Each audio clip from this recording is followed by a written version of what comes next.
Hello. In this video, I'll just give a brief discussion on a particular grade 12 lesson on physics. This is basically all about percent error, calculating for the value of percent error. And yeah, the questions are not from me, they're from my teacher, but the writings are my solutions. I just want to explain how um, I came up with my answers. The values that you see boxed in brown brown ink, or yeah, just brown color. Um, so let's start with the first problem. A student estimated the mass to be 250 grams. Let me introduce first the formula for percent error. Um, as you might have already seen, it's this one. Um, you'll be seeing this formula in every question. As you can see, it's also here, and that would be for the rest of the numbers also. Uh, and the point for that is, our teacher told us to just write everything completely, including the units of the numbers. You have to write the given, you have to write what is required. um, Sorry about that. You have to enumerate what is the equation, enumerate what is the solution, of course, and the answer as a result. So it's basically GRESA. And yeah, those are just labels. Moving on, back to percent error. We have the EV. EV is short for experimental value, and TV is short for theoretical value. Experimental value is basically defined as any number that is just, for instance, in number one, an estimation.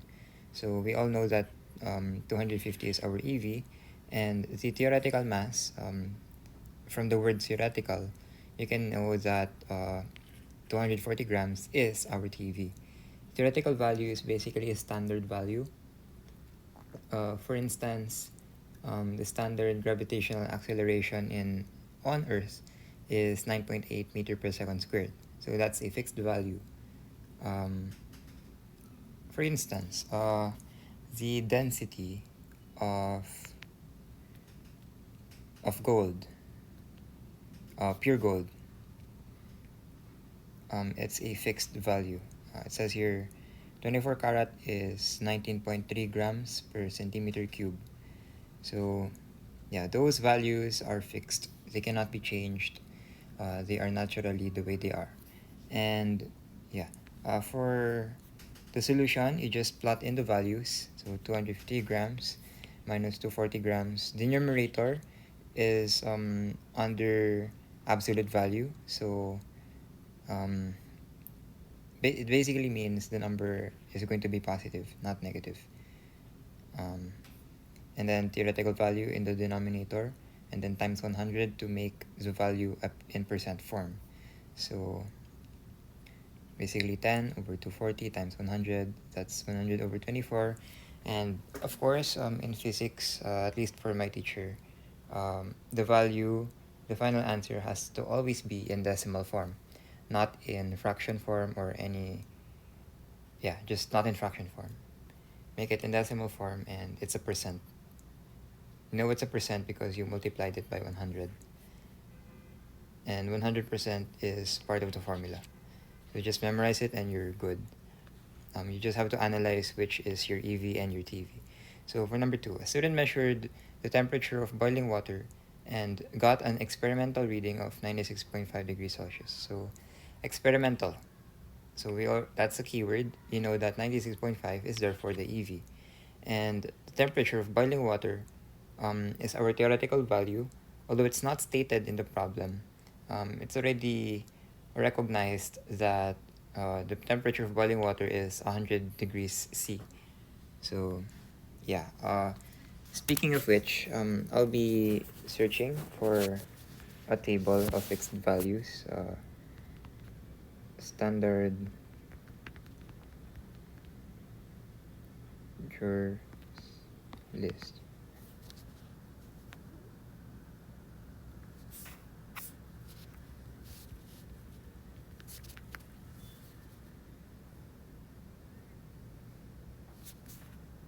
I know it's around here somewhere. No, not this. This is part of chemistry, that picture. Um,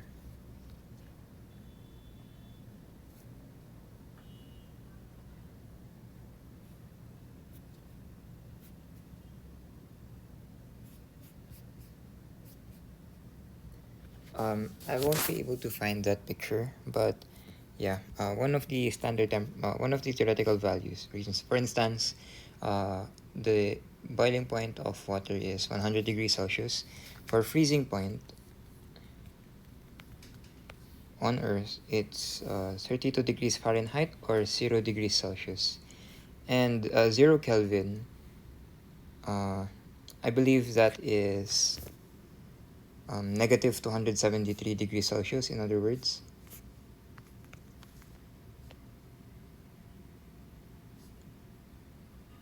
This is called absolute zero or 0 Kelvin. So this is not realistic in terms of if you want to know if this happens on Earth, it would never happen. Absolute zero is extremely cold. It's a lot colder than Antarctica. It could happen in other planets, but yeah, just not on Earth. So yeah, for our required, it's the percent error. So 96.5 degrees Celsius minus 100 over 100 times 100, you get 3.5%. Yeah, I haven't discussed this earlier. I'm supposed to. What is the point of calculating for percent error? Percent error is basically the value of how, say, for instance, a reading that does not have any percent error, say it's 0% error. The measurement is really accurate. So, yeah, that's something that you're after. You want your percent error to be not greater than 5%. 5% is the standard, or 0.05. I'm not sure, but I recall that our teacher mentioned this somehow being related to the P, P or T value in test hypothesis, just to see if a reading or a measurement is accurate or not accurate enough. I think that's the point of test hypothesis. I did make videos, several videos about test hypothesis back in my year as a grade 11 student.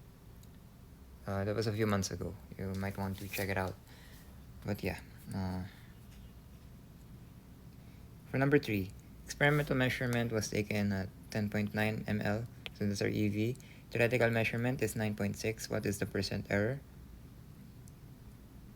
So just plot in the values, and whatever you get, that's the answer.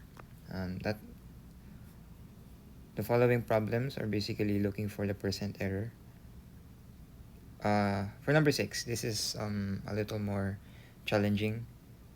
This time you're given the percent error, but what's missing is the TV. And this time, the formula will be different in a way that the plus sign, what used to be the minus sign in between EV and TV in the numerator, will now be a plus minus sign instead. Why a plus minus sign? So that your TV values will be 2. From a student's perspective, I can't really see the point of having a plus minus sign, but it's part of the solution anyways. If you want a reason from me, although I can't say that I'm credible enough to find a correct reason or to disclose a correct reason, what I know is it says here in the question, what are 2 possible values? So you won't be able to find any other value if you don't use the plus minus sign. So yeah, just get to work basically. And yeah, plot in the values, and the TV is missing. Substitute multiply both sides by TV so that the denominator can be cancelled, and transpose to the left side everything that's TV, and uh, sorry, um, what happened next? Ah, there's an invisible one here. Um, it's part of algebra, policy in algebra that says any number, any coefficient, a variable without a visible coefficient will obviously be 1. So for example, x, the coefficient will always be 1, 1x, still the same thing. So 0.357 minus 1.0, that's negative 0.643, and divide both sides by that number, and yeah, you get the first answer, and the other is the second answer. I placed a warning sign here. I can't really guarantee if the answer is correct, but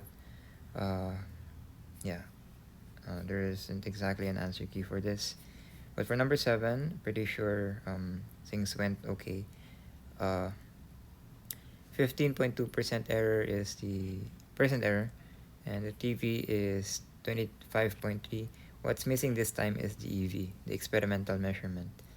So just to think about it, numbers 6 and 7, the percent error is really high. It's a lot greater than 5%. Sorry about that.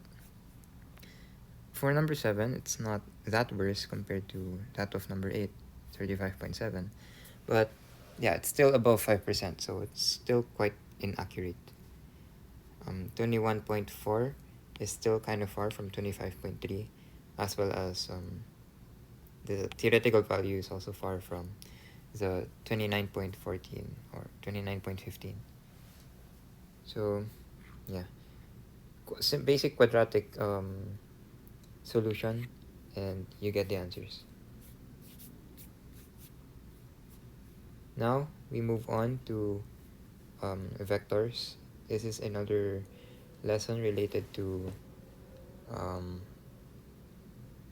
what I reviewed for during the examination of my physics class last first quarter, just last month. The first question, basically, this lesson is all about vectors, 2D vectors, and yeah, let's have a run through. So a force of 10 Newton goes to the north and a force of 20 Newton goes to the south. We have to find the resultant force. First things first, you will want to draw a Cartesian plane to illustrate what's going on. Force of 10 Newton goes north, so going up, and then it says north. So coming from the point of origin 0, 0, there is no movement in the x-axis. It didn't say northwest or northeast. It just said north. So the x value is just 0, and the y value is whatever is mentioned, which is 10. And the force of 20 Newton, which would go south, the same thing. The only thing that was mentioned was south. It didn't say southeast or southwest. So disregard, just place 0 as the x value and 20 as the y value. So you also need this table.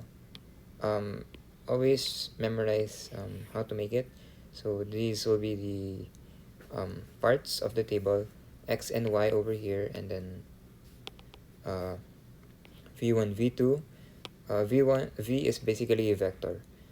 So v1, v2, and then the summation of vectors over here. So for v1, the x value is 0 newtons, the y value is 10. And for v2, we have 0 newtons again for the x value. It didn't move anywhere except south. And for the y value, it's going to be 20 newtons. You might ask, why is there a negative sign there? Well, in the Cartesian plane, 20 is supposed to be negative because, just to visualize, it's below sea level. So from there, you know that it's negative 20. That only goes for the table. Um, Outside the table, you don't write negative 20 newtons. It's just 20. You just know that it's negative because in the Cartesian plane, it's below sea level. The negative only goes, is only represented in the table. So find the sum. So 0 plus 0 is 0. 10 plus negative 20 is basically 10 minus 20, which is negative 10. So what is your answer then? It's not negative 10 newtons. That's not your answer. It says here negative 10 newtons because you're still going south. The force going to the south is stronger by twice compared to the force of Newton that goes north. As you know, 20 divided by 10 is 2. So you can say that it's twice stronger, vector 2.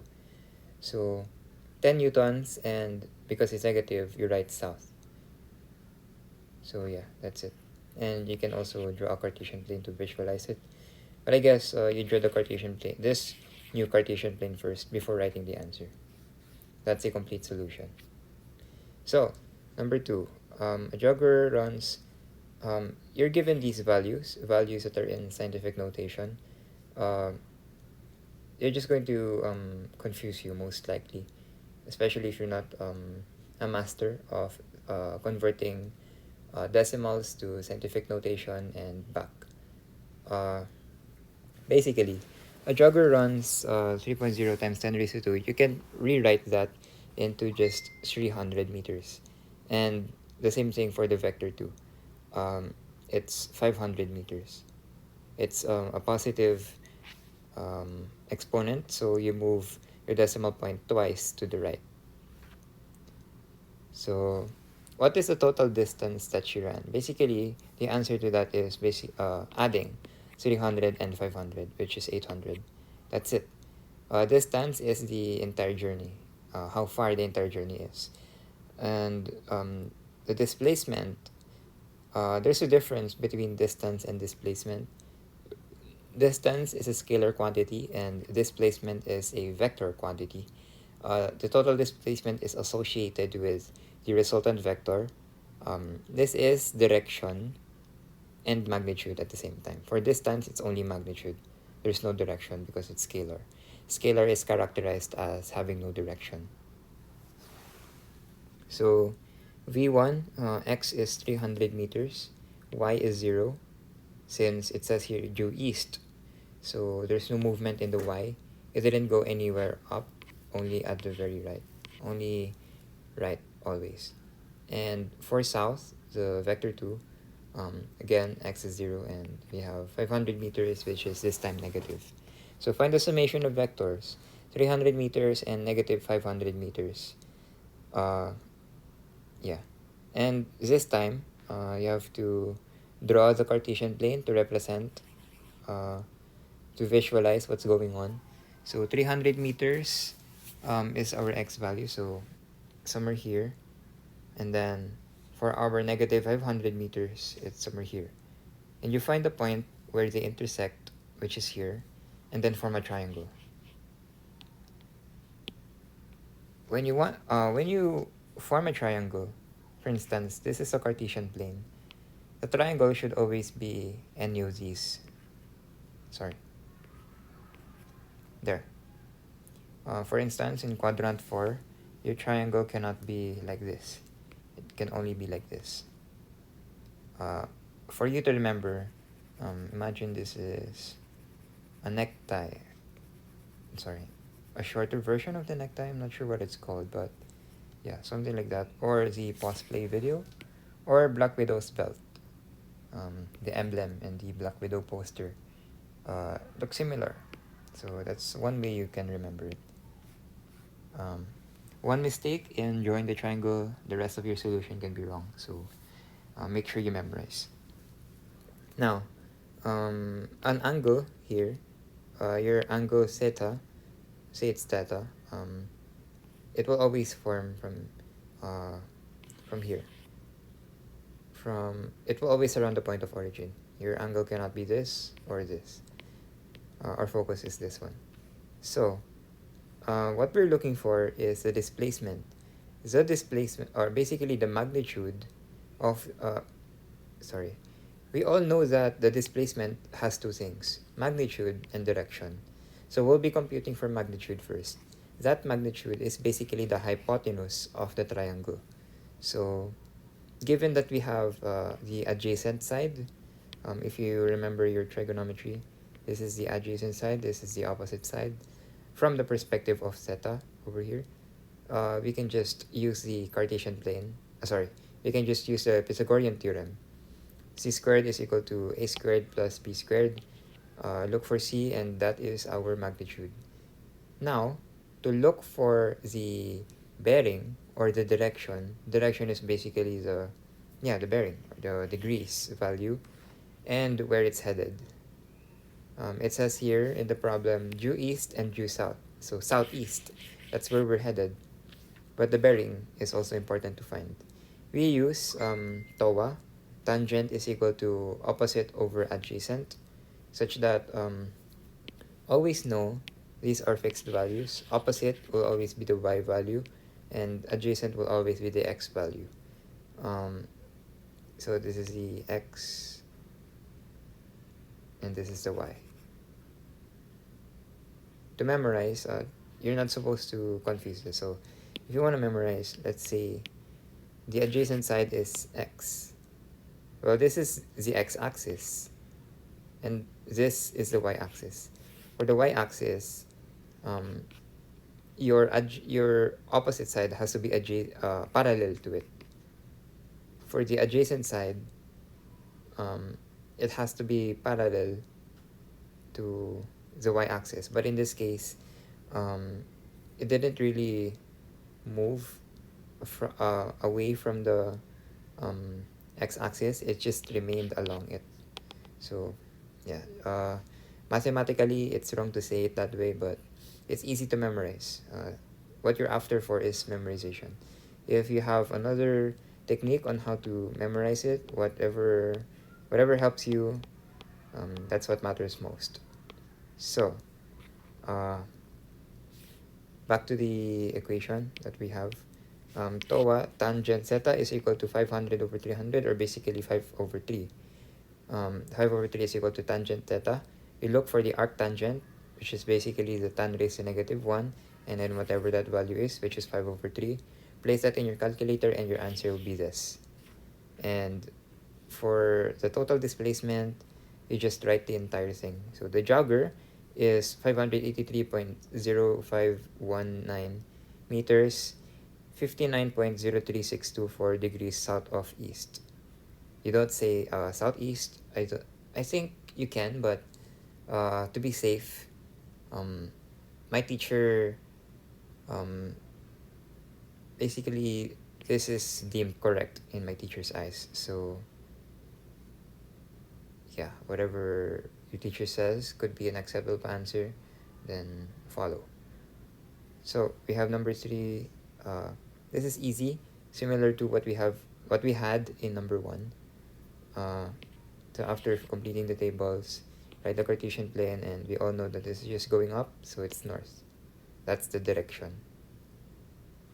Resultant velocity can also be called the total displacement, in a way that they can be different. I'm not sure why, but they both have magnitude and direction. So in a way, they're both vector quantities, not scalar. So yeah, we all get number 3 already.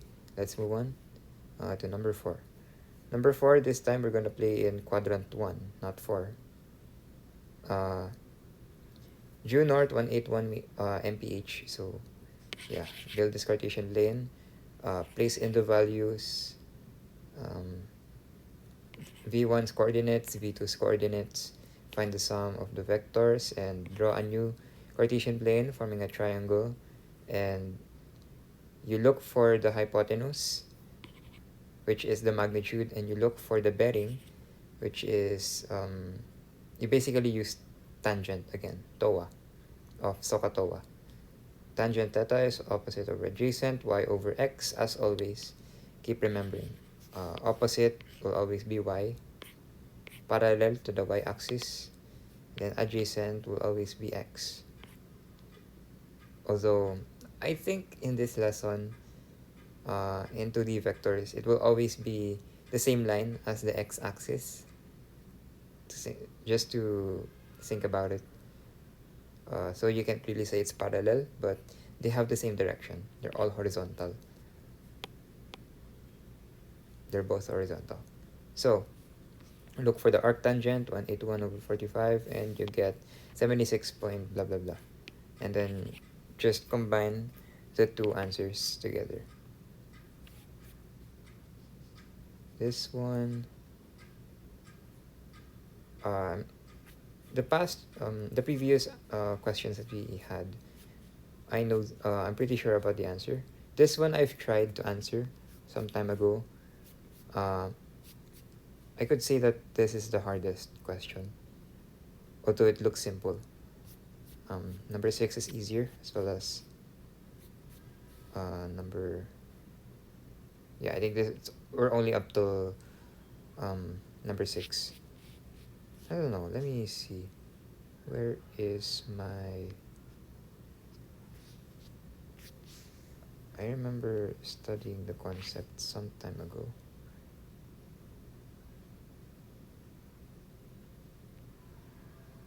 Is it this one?